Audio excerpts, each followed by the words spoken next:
אוקיי, אנחנו 2 דקות לפני השעה 2:40. אתם על 107.1, גם 99.9 HD4. ובקרוב אנחנו מתרחבים לעוד כמה מדינות פה בארצות הברית שיוכלו לשמוע אותנו ברדיו, כמו גלגלצ בישראל. אתם על הרדיו הישראלי שמשדר לכם 24 שעות ביממה, גם ב-99.9 FM, HD4 ו-107.1. זהו כבר עידן רייכל, ומיד נועה תשבי תהיה פה על הקו. אנחנו נראיין אותה באמצעות גילה שלנו.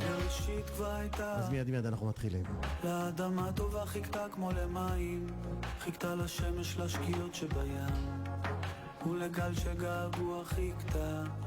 בראשית כבר הייתה אהבה, וחיכתה שיהיו לשמיים, לשאת עיניים אל הכוכבים, וחיכתה גם לאדם וחווה. מישהו מחכה לך בבית, קרוב לכאן אולי באיזו פינה, מקום שתקראי לו בית, כשתיכנסי בו. אוקיי, לפני שאנחנו נתחיל את הרעיון באנגלית עם גילה שלנו, יש לנו אורחת מיוחדת על הקו. שלום לנועה תשבי, מה שלומך? שלום לכולם. שלומי בסדר, חוץ מהדברים שלא בסדר, הכל בסדר. את יודעת, אנחנו חיים את המצב, אין לנו ברירה. מה שלומך חוץ מזה? בהחלט. איפה אנחנו תופסים אותך דרך אגב? אני בחזרה בלוס אנג'לס אחרי חודש בארץ, חודש בקיץ עם הבן שלי שהיה בקייטנה, ונסענו לכנרת ונסענו לצפון ועשינו מלא דברים כיפים בארץ, וככה חוויתי את כל הספקטרום של מה זה אומר להיות בארץ עכשיו, שזה אומר גם כיף מאוד גדול וחברים ומשפחה והכל, וגם כאב מאוד מאוד מאוד גדול שאני בטוחה שאנחנו כולנו, כל מי ששומע את זה עכשיו יודע בדיוק על מה אני מדברת. אוקיי, אנחנו עוברים עכשיו לרעיון באנגלית, אז שלום לגילה. גילה, how are you? Oh, I am so fabulous, and thank you so much. Nissan, thank you. Noah, it is truly an honor to welcome you to Israeli Jewish Radio, and I will say I am sure that you need no introduction with our listener base because we are primarily Jewish, Israeli, and Israel supporting still. I will say this, Noah, you are a true trailblazer. We know that you've served as Israel's first ever special envoy for combating antisemitism and delegitimization. You've testified before U.S. Congress and so many incredible things. And I want you to know it's my intention today that this not be really a journalistic interview, but really a community conversation. I'm seeing my role here as a voice for all of us listening to help bring to life the clarity and courage that you model, and to ground for us these conversations so we feel more uplifted, more resilient, and more united and empowered. And you know, you've done such an incredible job with your books and with your second book, Uncomfortable Conversations with a Jew. So I would love to go straight into, you know, the questions and just ask, when you think about these conversations about anti-Semitism and Jewish identity in Israel, what do you believe is really the most important shift for people to make so that we can have them with clarity and courage these conversations rather than fear or defensiveness? I think the most important thing is to every single one of us to do their own kind of self-work. And I know this is a weird kind of an answer, but I think the key to have these conversations is to learn how to have these conversations without getting triggered, without getting upset, without getting offended, without getting scared. And this is not easy to do, especially with the current climate. And where the world's at. I know of a lot of people who are fighting like lions, and a lot of people who are retreating and are scared to be out there identifiably Jewish, scared to speak up. But I think if you want to have a conversation with someone who's close to you, because so many of us had experiences with friends or colleagues that suddenly posted something crazy or said something crazy, the most important thing is to, first of all, know your facts, and second, don't get triggered. Try to have this conversation as hard as it is in a calm, cool, and collected measure, and understand that we are right now in a moment of history that is similar to what our grandparents have been through and our ancestors have been through. We are in a moment of condensed hate that we didn't think was going to be back here. We didn't think it, but we are. So since we are, we need to be able to look at it from a generational perspective, and not our own kind of point of view of like, oh my God, in the 90s, like nobody hated Jews. What's going on? Yeah, right. Okay. There was a moment where people kind of like, it wasn't cool to hate Jews, but now we're back at it. So how are we going to deal with that? So I think that's the most important thing. To have these conversations, you need to A, know your facts, and B, learn to not get triggered by them, by the hate, just to be with it. Amazing. And I'm so appreciative that you said that and brought that up, and it touches on so much. You touched on so many things there, and I believe so strongly in responsibility and taking personal responsibility. And one of the things, I'm a first generation American, and my mother always brought me up with this fear, and you hit on the generational trauma and things like that, but she would always say, when you lose your cool, you lose your argument, and that you have to give people an opportunity to save face. And I think it's so important that you frame that and highlight that for people, because it's true, right? When you back someone into a corner, they're not going to hear where you're coming from. So it's beautiful, and I really appreciate you highlighting that for our listeners today. Yep. Mm-hmm. Amazing. So, in that and in your second book, you really highlight so many of these important conversations and how to frame them. And in doing my research, I mean, I've been really watching you since October 7th. That's really when I came to understand. And like you said, the layers or the onion, or the facade was pulled back for me. And I really started to see what you've been doing. But I know you've been preparing this essentially for many, many years, right? Long before October 7th. So can you tell me about, or our listeners, about what that journey was like before October 7th and, post October 7th? I did, by the way, also see an incredible interview with you and your co-author of the second book, and which was shortly after October 7th, and it was all of it is incredibly powerful. Thank you.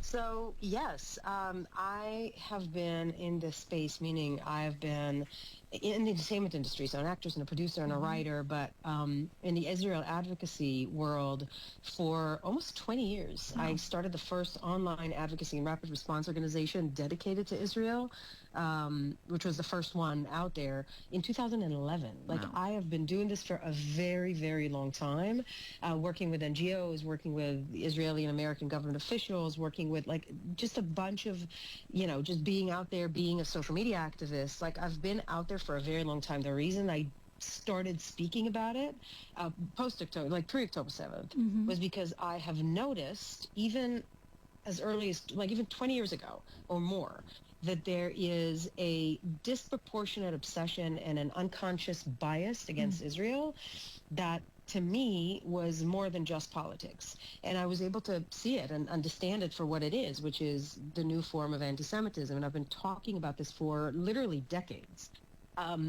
trying to improve Israel's standing in the world, explain what Israel's about. And the sad part about it is that it's always been bad and it's never been worse. Meaning I started to work at this space because I noticed that there's a need.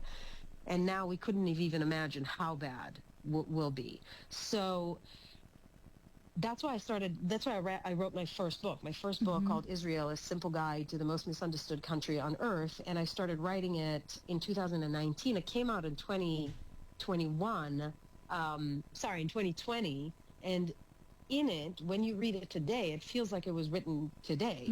I mean, despite, like, without October 7th, because I talked about everything, the anti-Zionism being this new hip social justice cause, and everything that's happening on campuses and on social media and celebrity culture. And all of that has been out there for many, many, many years.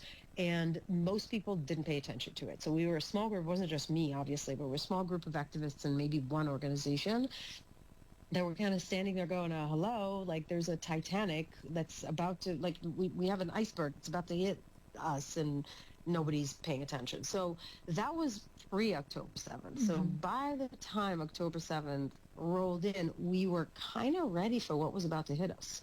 So it wasn't October 8th for me, all this hate that was coming out and the support for Hamas, and it wasn't surprising. Like I already knew it was there. So to me, this was very much like, yeah, all right, okay, everybody come to the table and let's figure out what we're going to do about this now that you're, awake to it in the best of ways, not in the negative woke aspect, but in the real woke aspect. And obviously, it's only getting worse. The longer the war continues, the worse it's going to get. That's just the way it is. There's no doubt that we have to defeat Hamas and put as much as political and military, whatever we can, to make sure that the world understands that Hamas can't stay in power. But in terms of public perception, every single day that the war continues, Israel's standing in the world diminishes. And it's horrible within the Democratic Party. Already been like that for a long time. We know that. Now there are very strong voices within the Republican Party as well. And the president is incredible with Israel, but he's one man. And I'm concerned that he will turn as the public opinion has already turned. So I'm just hoping.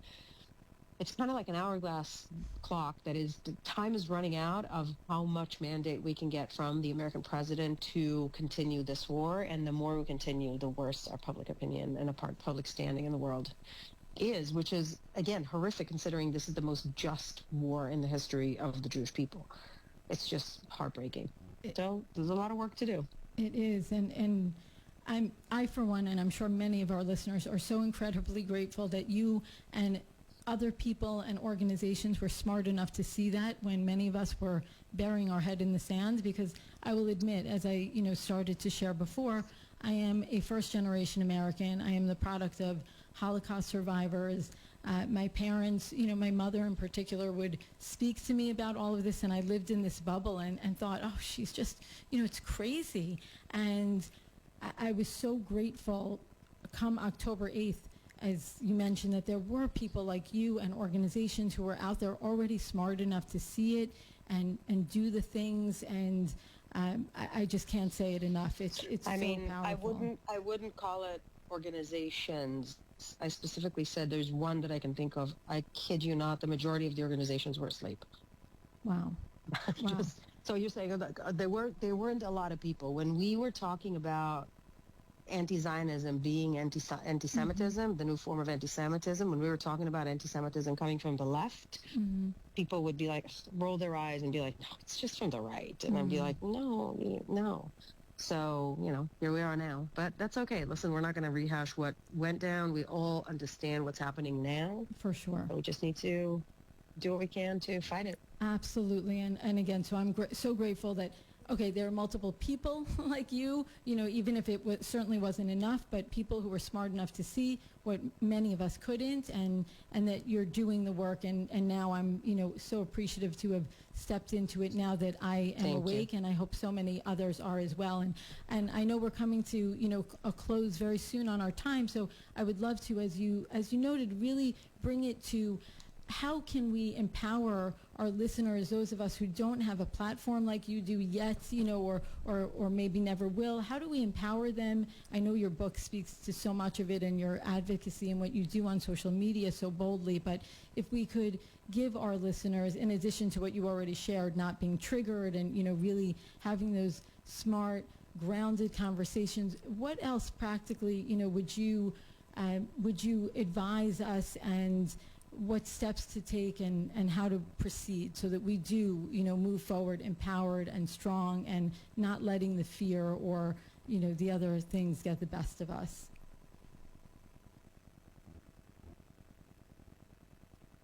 Noah? Hello? Oh, no. No, one second. רק רגע, אנחנו נראה אם... Oh, I'm so sorry. I went on mute accidentally. Okay. I was speaking to myself. Everything is fine. Sorry. Yeah, I'm sorry. I apologize. Continue, please. So I think, no, I had, yes, it was pressed on mute. So I think that the answer that I give people on a question like this might seem simple, but it really isn't. So first of all, forget about social media. Don't think about you becoming, I'm talking about colloquial you. Becoming a social media activist, you got 60 followers, it's all your family. Don't worry about it. We're dealing with a much bigger movement here that is operated by bots and run by countries. There's like evil countries that are behind this campaign and entities that want to see us gone. So your social media campaign is not going to help. And I'll tell you what will help. Every single one of us that's listening right now has a community that isn't Jewish. That's what needs to be done, meaning we need to open up ourselves and our homes and our lives for our non-Jewish friends. Literally, host a Shabbat dinner for your colleagues from work. Invite them to come to you with you to synagogue.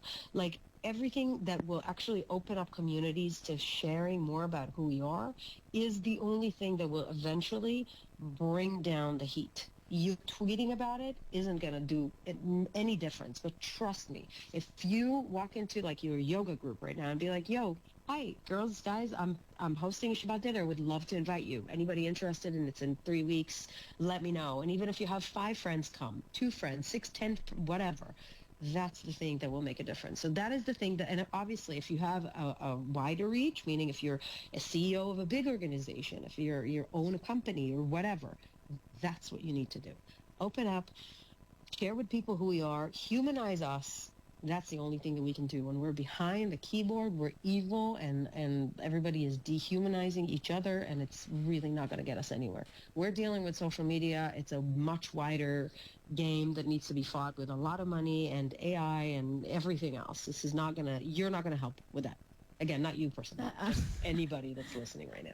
I'm not triggered. I so appreciate that. And I so appreciate you bringing such practical, advice. I think that's really what, I wanted and was my intention with this time together, because like you said, that's something that every one of us listening, and I'm so grateful we have this incredible platform that Nissan created with around 250,000, right? I think 250,000 listeners. Incredible. Yeah. So, if that message gets to even a small percentage and people take that to heart and go ahead and open and humanize us, I just think the ripple effect will be tremendous. So I so thank you for bringing that, again, that type of advice and all that you do with your platform. I have to say, this is the first radio station authorized by the FCC that Israeli Jewish radio station outside of Israel. Is the first in the world.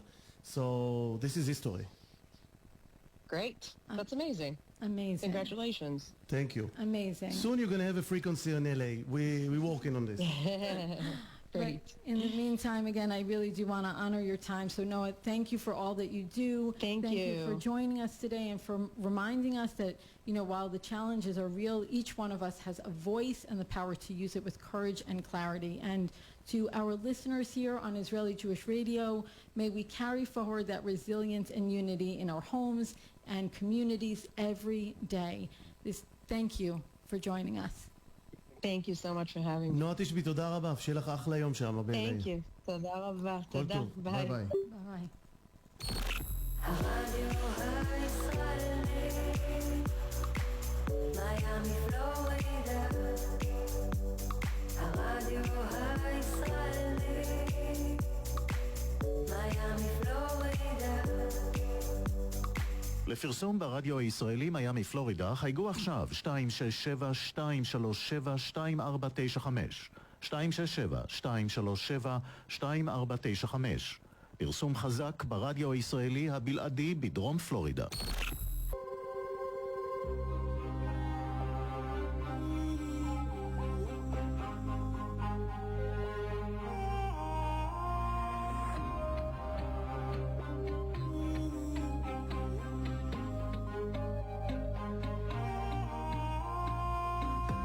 שלה עכשיו אני מחפש אותה כל יום, כל יום הולכת וחוזרת, מה לא תגידי שלום, שלום היא התחילה לעשן, אמרתי די, אמרה לי כן, כן, כן, כן אני כבר לא הבחורה שלך, אז תתקדם בבקשה היא רק שותה וגם מעשנת, נראה לי משהו ישתחרר, אתמול היה טוב, אמר שלמה המלך, אז מי אני שאדבר, גם ככה כלום